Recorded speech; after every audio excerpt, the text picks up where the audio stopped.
Me revoici. Donc, la question 5. Loïc fait des gâteaux. Il a utilisé 3060 g de farine pour faire 6 gâteaux. Quelle quantité de farine faut-il pour faire un gâteau? Donc, je vais prendre 3060, puis je vais le diviser par 6. 3060 divisé par 6. Donc, combien de fois 6 entre dans 3? Je ne peux pas faire ça. Je vais aller chercher dans 30.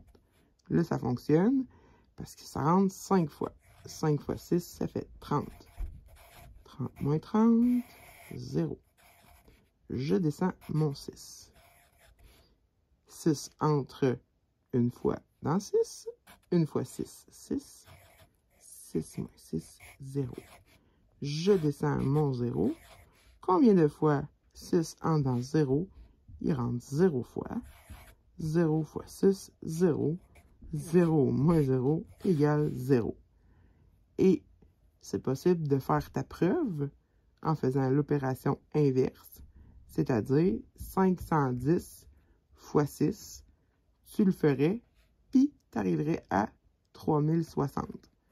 Tu peux vérifier ta réponse comme ça. Donc, il faut 510 g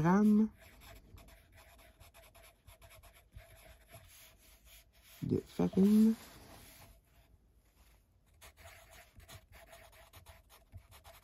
pour faire un gâteau. Voilà. Ici, je dois placer les nombres décimaux sur la droite numérique. J'ai 6 et 7. Donc, il faut que je me pose la question, combien valent mes intervalles? Si je vais au milieu de ma droite, je vais avoir la moitié entre 6 et 7, c'est 6,5. Ça, c'est sûr et certain que c'est ici. Moi, je place toujours le milieu. Ça m'aide à me situer pour la suite. Donc, ce que je comprends, c'est que j'ai chaque dixième qui est placé ici. Donc, 6,1, 6,2, 6,3, 6,4, 6,5, 6,6. Donc, les grandes lignes correspondent à mon dixième qui augmente de 1 dixième à chaque fois. Mais entre les deux, je vais avoir aussi le centième. C'est-à-dire qu'ici, je vais avoir 6,05, 6,15, 6,25, 6,35, etc. Donc, si je veux placer 6,05, il va aller à la première ligne ici. Ce que je t'ai déjà dit, quand on place un nombre sur la droite numérique, pour que je sache vraiment lequel tu as pris, tu peux venir faire un picot. Ou tu pourrais aussi mettre un X au-dessus si tu préfères. Qu'est-ce que je t'ai déjà dit également? C'est de biffer celui que tu as déjà placé pour ne pas te mélanger puis éliminer plus rapidement les autres. Je dois placer 6,10. 6,10, c'est aussi 6,1. C'est la même chose. Parce que 1 dixième, c'est équivalent à 10 centièmes. 6,1 va donc se placer ici. C'est là que ça devient important de bien faire un picot pour identifier. Parce que tu vois, j'ai 2 points en ligne que je dois identifier. Puis c'est plus clair, là, mon 6,1, c'est-tu lui ou c'est lui? Mais là, en mettant mon picot, c'est assez évident que c'est lui que je veux placer. 6,10, je peux le biffer. Ensuite de ça, j'ai 6,2 qui suivrait. Je ne vais pas le mettre là parce qu'ici, c'est 6,15. Ici, c'est 6,2 dixième. Ensuite, j'ai 6,35 qui va être placé avant 6,5 Ici, j'ai 6,4. Ici, j'ai 6,3.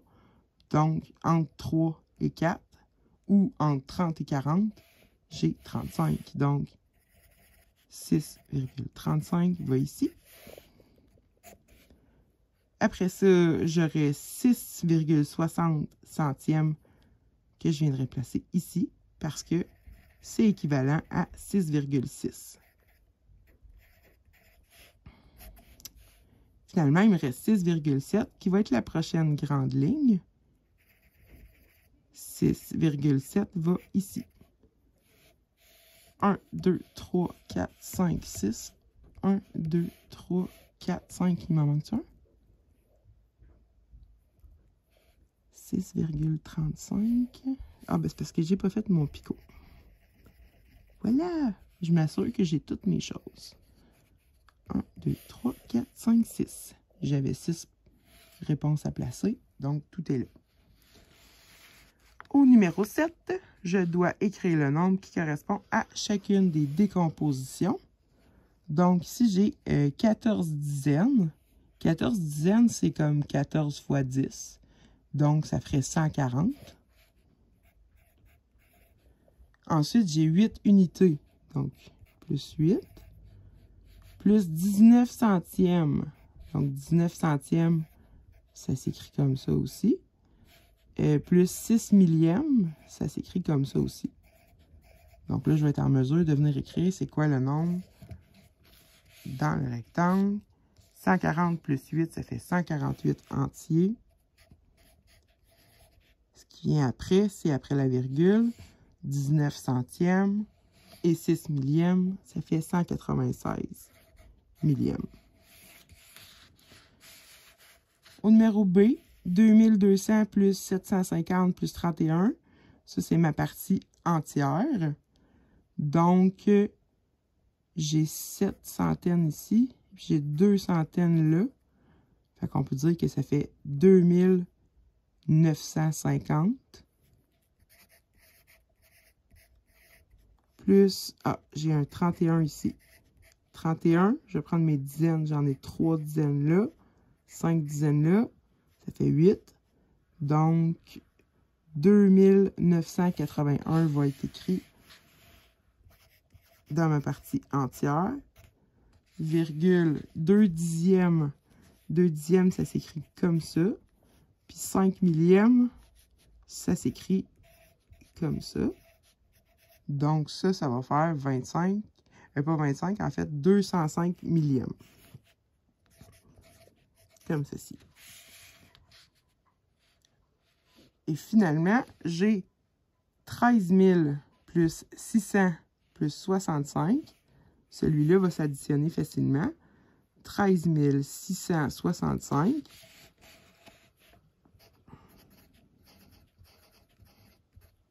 Et la partie décimale, j'ai un 76 ici, puis 28 millièmes. À la position des centièmes, j'ai 6. Ici, j'ai 2. Je vais les additionner. 6 plus 2, ça fait 8. Donc, ça ferait 788 millièmes.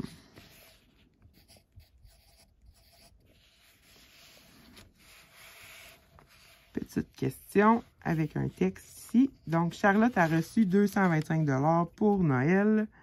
Elle a mis cet argent dans son compte qui contenait déjà 38 et 75. Charlotte décide de s'acheter des écouteurs à 150 $. Combien d'argent restera-t-il dans son compte après cet achat? Donc, on me dit somme d'argent dans le compte avant l'achat. Avant l'achat, j'avais 225 plus 38 et 75. Donc, 225 plus 38. Je m'assure de bien aligner ça. Et 75. Puis ici, j'avais pas de sous à placer. Je peux mettre des zéros. Donc, 0 plus 5, 5. 0 plus 7, 7. J'ai une virgule. Bien, je continue avec une virgule. Ici, ça fait 13. Je retiens 1. Ici, ça fait 6. Et 2. Donc, avant l'achat, j'ai 263,75. Et ici, somme d'argent dans le compte après l'achat. Et je vais prendre mon montant total qui est de 263,75. Et je vais enlever le montant des écouteurs.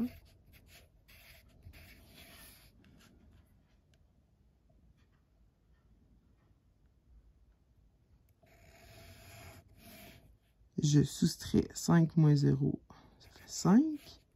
7 moins 0, ça fait 7. Je conserve ma virgule. 3 moins 0, ça fait 3. 6 moins 5, ça fait 1. Et 2 moins 1, ça fait 1. Donc, il reste 113,75 dans le compte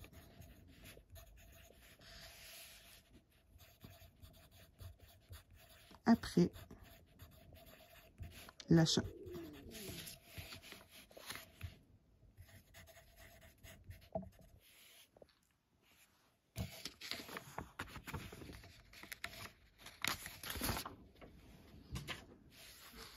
Numéro 9. Encercle la description qui correspond à chaque solide. Mon premier solide est une pyramide à base carrée. Donc, pour faire une pyramide à base carrée, ça me prend une base carrée. Ça, ben, un carré, c'est fait comme ça.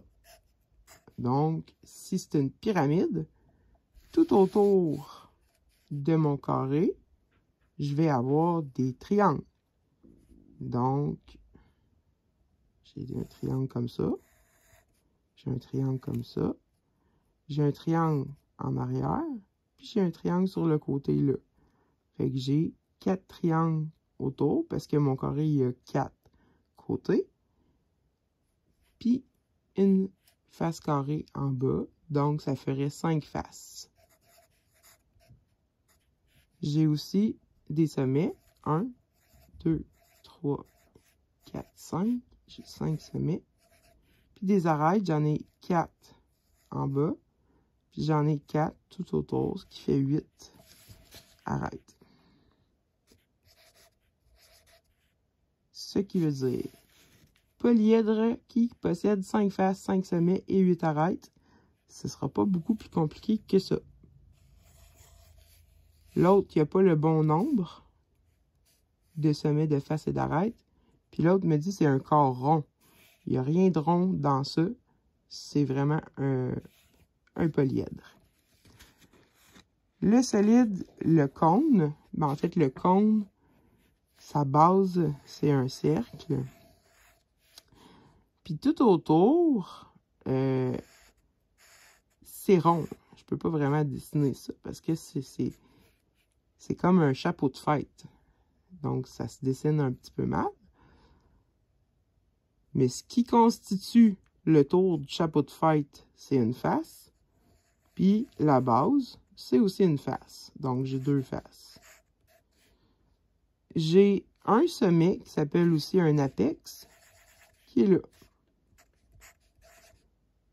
Puis, j'ai une arête ici, tout le tour de mon cercle. Est-ce que je suis un polyèdre? Non. Est-ce que je suis un polyèdre rond? Ça n'existe pas. Mais je suis un corps rond, par exemple. Puis j'ai 2 faces, un sommet, puis une arête. Alors, je suis le numéro 3. J'ai un diagramme à bande de Mme Juliane qui fait une enquête auprès de sa classe pour savoir, en fait, quelque chose qu'on va déterminer ici. Quelle était la question d'enquête? On a le titre de mon tableau qui s'appelle « Provenance des chandails des élèves de Mme Juliane ». On a la Chine, le Bangladesh, le Vietnam, l'Inde, la Turquie et le Canada. Puis ici, ça m'indique le nombre d'élèves qui ont un chandail qui provient de ce pays-là. Donc, quelle pouvait bien être la question de départ? Bien, de quel pays provient ton chandail?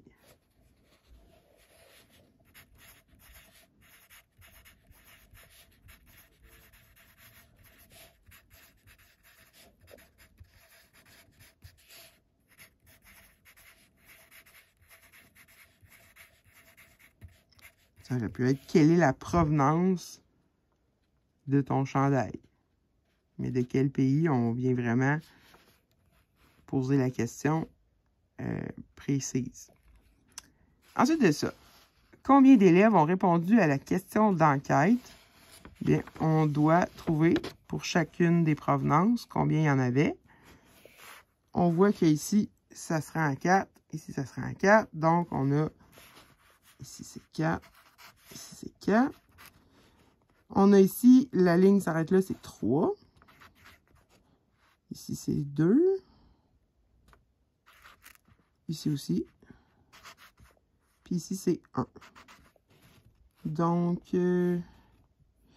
6 plus 4, ça fait 10. Plus 4, ça fait 14. Je suis pas sûr que j'ai bien calculé. 6. OK, parce qu'il faut que je fasse 6 ici. 1 plus 2, ça fait 3. Plus 3, ça fait 6. Plus 4, ça fait 10. Plus 4, ça fait 14. Plus 2, ça fait 16. Quel était le choix de réponse? Ben, le choix de réponse, c'est les choix qui sont là. Fait que j'ai Chine, Bangladesh, Vietnam, Inde, Turquie et Canada.